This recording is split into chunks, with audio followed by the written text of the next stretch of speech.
I got fired for something as petty as being a smoker, so I turned the tables. Got paid over a year's salary, tanked their budget, and got my toxic boss fired in front of the entire university board. This isn't just revenge. This is poetic justice. If you've ever felt powerless while someone else climbed over your back to get ahead, this story is for you. Hit that like button, subscribe, and buckle up, because this revenge is as satisfying as it gets. This all happened in the early 2010s, long before video creators were respected, let alone paid well. I just landed a job at a mid-tier university as a one-man content creator. They were trying to launch a YouTube presence with a budget that barely covered rent. My monthly pay?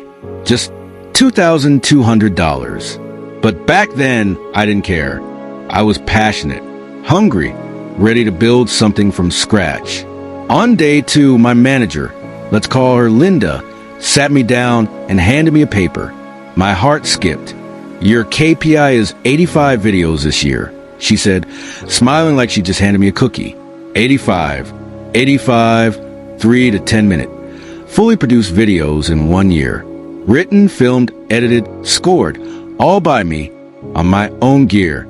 They had ancient computers, cameras that barely shot in 720p, and they wouldn't even pay for royalty-free music. I stared at her, wide-eyed. This isn't realistic. I whispered. Linda's smile tightened. Just try. Focus on quality, she said sweetly. If the videos are good, I won't nitpick the quantity. That lie would define the next 5 months of my life. AT first. Linda was pleasant, supportive, even, but one lunch break changed everything. She saw me light up a cigarette.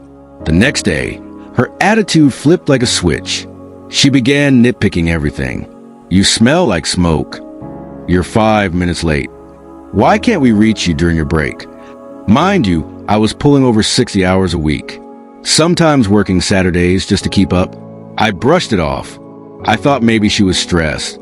Then a colleague pulled me aside one day and whispered, "You told her you smoke?" Oh no, Linda hates smokers. She's gotten people fired for it. I felt cold, but I kept working. By month 5, I had 30 videos up, each one polished, well shot, and drawing in record numbers to university's channel. Then I got the email. Please report to the director's office. I walked in and saw Linda already there, smiling. That fake, smug smile you only see right before someone stabs you in the back. The director barely looked up. "We're disappointed," she said. "You've only delivered 30 videos. That's not enough." I tried to defend myself. I'm a one-man crew. I've given up weekends. These videos? They've broken your viewership records. Linda snorted. "Doesn't matter. KPI says 85. The director nodded. "We're letting you go." Then Linda delivered the final blow.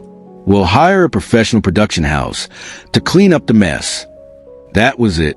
I was done. But as I stood to leave, something in my brain clicked. They were about to outsource. And I knew exactly who they'd call.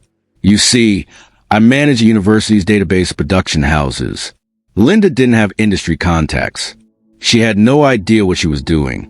So before I left, I quietly edited the internal directory, changed every contact email and phone number, except one trusted company, one where my close friend worked as a junior director. I gave him a call. "I've got a gift for you," I said. "You're going to pitch to the university, and I'll tell you exactly what to say to win." He was in. We signed a quiet agreement. 15% finder's fee to me. That's 15% of a contract worth 6 figures. I gave him the inside scoop. What the director liked. Linda's ego. The tone they wanted. Within 2 days, they were in the boardroom. Linda's face must have lit up. And when they delivered their perfect pitch, polished, confident, aligned with every single vision point Linda and the director had rambled on about, they signed the contract on the spot. Now here's the kicker. Hiring a professional crew? Not cheap. Each video cost double to triple my monthly salary. But they had the manpower, producers, editors, lighting, sound, talent coordinators. They churned out 50 videos in 4 months. And while they did, I sat back, relaxed, and received my 15% cut. It added up to 15 months of salary. I took a holiday in Bali, booked a course in film school overseas, invested in better gear. I felt free, vindicated, finally respected by my peers, not my old boss. But the story doesn't end there. One morning in Bali, I got a message. You won't believe what just happened. It was the same colleague who warned me about Linda. She's been fired. The chancellor found out the content project went 10x over budget. They're furious. Turns out, Linda didn't get budget approval. She was so desperate to prove she could finish the project without me. She blindly signed off on a deal that cost hundreds of thousands. The director publicly scolded. Linda walked out in disgrace. All because she fired the one person who actually cared. Looking back, all I wanted was to build something great. But they underestimated me, disrespected me. And when people like that try to bury you, you don't just get even, you win. Quietly, elegantly, and with interest.